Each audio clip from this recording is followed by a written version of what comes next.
everybody. Just wanted to stop and talk a little bit about some things that I saw on social media today.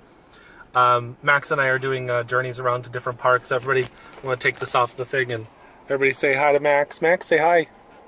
He's into being hot right now. Well, right now we are at the Dunedin Causeway, and it's just kind of a nice area, really pretty area. If some of you might be wondering why I am sitting in my car, well, that's because the breeze is like really crazy out there right now, and it's always like this at the Dunedin Causeway. So, anyways, not super important. It's just something we like to do and get out of the house and relax and stuff like that. So, one of the things I want to talk about today is I'd seen a post that Jordan had put on Facebook today, and it was about success, and the meme had said something about we don't need more successful people in life. We need more healers and peacemakers and that kind of stuff. And so I want to just point this out and say exactly what Jordan said. He said we do need more successful people, and I just totally agree with him. We need to redefine what success is. So I think that success is a personal journey that we really have to think about and find that success for ourselves. Now, one of the things I will tell you is that success for me and how I found happiness in my life is I had to realize that success didn't have to do necessarily with the external things outside of myself or materialistic things. And so success to me came with finding peace in my life and living my passion and stuff like that. And what I found is that every time I've tried to not live my passion, I've gotten some satisfaction, but not the full fulfillment that I would always wanted. So, and it's something we really need to think about. So most of us are out there working 9-to-5 jobs, or we're working careers, and we're not spending time with our family and our loved ones and the things that bring us true happiness. And we think that because we're working, we're trying to do that for our friends and family and loved ones, so we can have more time to do really cool things with them. And honestly, what I found in life is that when I set the intention that I'm just going to have a really cool life, generally I have a really cool life. Well, my last job, I made a fairly decent income, and what ended up happening is that I would drive home. It was an hour to work and an hour back, so 2 hours of my day was spent in the car driving. Now, a lot of times I'd listen to great music, and that was great, but what I'm getting at is that I would work, and I would get there around 7:30 in the morning, a lot of times not leave until 5:30.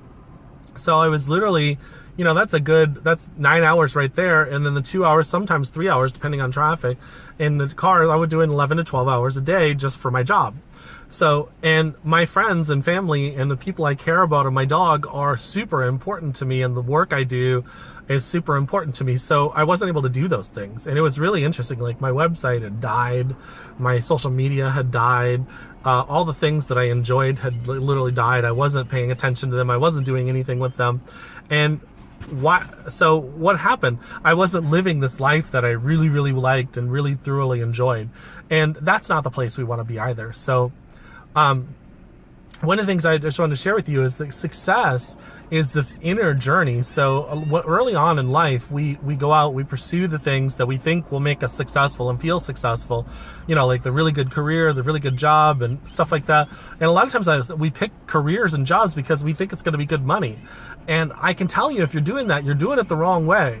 So if you're really going to enjoy doing what you want to do, like I was Uber driving yesterday, and I Uber drove for a gentleman that is just getting ready to graduate and be a physician's assistant. And what I thought was really cool about when I was talking with him is he said to me, a lot of people think I'm going to make really good money. And he goes, but they don't realize the malpractice insurance that I have to pay.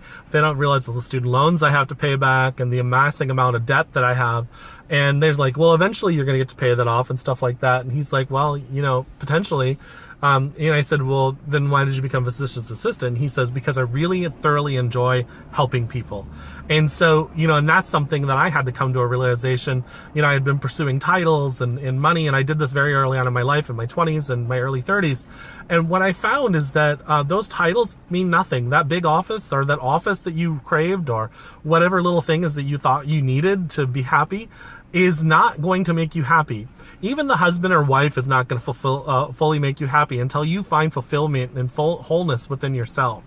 So what I thought was kind of cool is that he was a testament that a lot of people think that doctors and PAs and nurse practitioners, all of them, are going to make really good money, but they don't understand the amount of debt. Now, yes, maybe eventually they're going to be very well for themselves. I know very successful doctors and that do very well for themselves, but I also, those particular doctors, they stress out because there is a thing called managed care, and within managed care, they either have to choose quality of care or quality of life for themselves, meaning they either have to choose, make the patient suffer so they can have a decent life, or they have to let themselves suffer, their life suffer, in order to give good care. And it's because of the way managed care is set up to where they're not, either one way they're not going to make a ton of money, and the other way they're going to be hurting their patients. And meaning a ton of money, they're not going to be able to necessarily always pay their bills, or they're going to be kind of scraping by. And I think that is not a place where we want our healthcare workers, our caretakers, people that are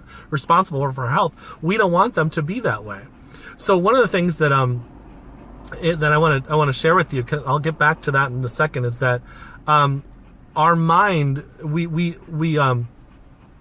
we twist things. We twist things in what we think is successful. Why? Because we've been programmed by this thing called a program box. It's called a television, or Facebook, or your computers, or your iPhones, or your Android phones, or the guy up on the pulpit, or these are programmers that program your mind and say, this is how life should be, and this is how you're going to be successful. And they're talking from what they think is successful, and then half the time we find out they're not successful anyways, because we have them going out and cheating on their wives or cheating on their husbands, and that just tells me that there's something within their shadow that they didn't want to look at. And all of us have something, and we have to keep on looking in our shadow to find those things that we need to let come forward in order to lead an authentic life. Everybody hear the seagulls? That's really cool. So anyways, let's go into Bible scriptures, because we take Bible scriptures and we twist them, and we read them by the letter and not by the spirit. So one of the scriptures that's out there is a scripture in the Bible that we're using to basically use against the LGBT community, and so that is, man shall not lie with man; it is an abomination. And so abomination in the modern context means that you will die. Okay, so there is another version of that and it means that it is taboo, and that's more in the ancient Greek, ancient Hebrew times. But that is something that, let's not talk about that. Just let's take it to the modern day version of what they bring that into. Man shall not lie with man, because it is an abomination. So the left hemisphere of your brain is your masculine side. The right is your feminine side. So what that means is that our world is very left dominated. So it's very male masculine dominated. And because it's very male masculine dominated, science can only be done by what it's observed, and anything else is considered pseudoscience, even though there's very powerful and wonderful quantum physicists out there teaching us that not only do our thoughts create, that they're proving God. They're proving that there is the Merkaba, which is the torus around you, your energy field, that kind of stuff. They're proving that kind of stuff, and yet we are still not even looking at it. There's the mainstream science is acting like it's pseudoscience and not even agreeing with it. It's a bunch of BS. So now we are a male-dominated society and a masculine-dominated society, and we just kind of give a little bit of attention to the feminine side. That's the artistic side, the one that has faith. And you can prove this in schools. When I was in school, I was a musician, and when I was a musician, the schools felt that they were going to cut all the music programs and all the art programs, not the football program, not the sports programs, but the music and the art and the chorus and all that kind of stuff. Why? Because they felt that wasn't as important as arithmetic and history and that kind of stuff. And it just proves to you that those types of sciences are considered to be more valid than the right hemisphere type of sciences. And so why is that so important? Because we can prove right there with one very little subject that what we find important in this world.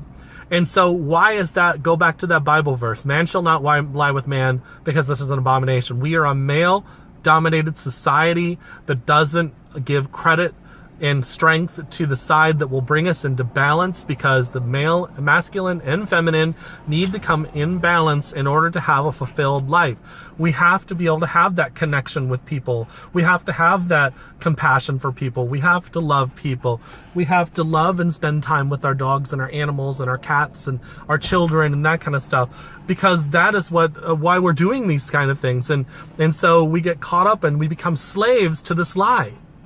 So what is success? What is success? It's to allow that side of yourself to come into alignment. And man shall lie with man, because it's an abomination. The abomination is death. Our world is dying because we won't recognize the fact that we can have all the things that we want and they're imbalanced. There is nothing wrong with monetary systems or money, but the problem is we've made it God, and it is not God. It is not all powerful. It does not rule you. It does not give you happiness.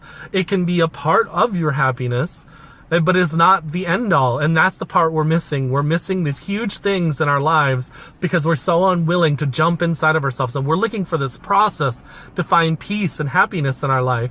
And so there is no process other than loving yourself. Go stand in front of the damn mirror and tell yourself that you love yourself. Go and say, look at your body and say, I find you beautiful. And go look at your body. Take pictures of yourself. Take selfies of yourself. Go out with your friends. Hug your friends. Love your friends. And get out there and do something. So what is success?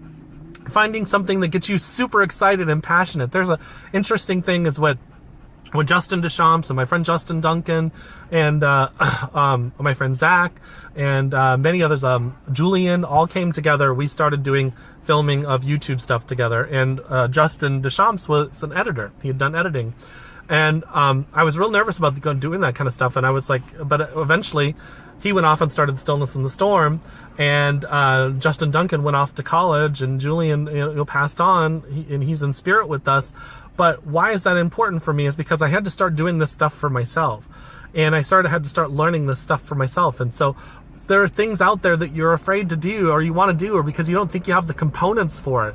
Well, what's going to happen is there's going to be a group of people that are going to come into your life, and they're going to inspire you. And my friends inspire me. My loved ones inspire me. And allow them to do that. Allow them to inspire you. Allow them to be your teacher. Be their teacher. And you're going to find a lot of success in your life. So the most important part is love yourself, love others, and be of service to others. Be of service to yourself, and you're going to find success. And let's get that balance in our brain. Let's start going out and drawing. And I'll tell people, did you know that everybody can learn to paint like Picasso? And everybody will be like, no. And then the logical ones will, no, I couldn't paint like Picasso because I'm not Picasso. And they miss what I'm saying is that everybody can learn how to paint. Everybody can learn how to draw. And some people, no, we're born that way and all that kind of stuff. Bullshit. Why can you not do it? Because you're not allowing yourself to unlock that side of your brain. I took an art class when I was in college, and the teacher actually had me drawing things, and I never thought I could do that. And I haven't necessarily been able to do it since then.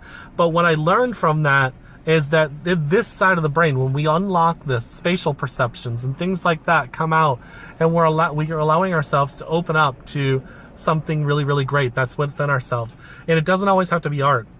It could be writing. It could be connecting with people. It could be doing YouTube. It could be doing blogging. It could be doing radio shows. It could be doing whatever. It could be giving people hugs on the corner. Just do something. Get out there, find your passion, and get within it. And that to me is success. Everybody, peace. Love you guys.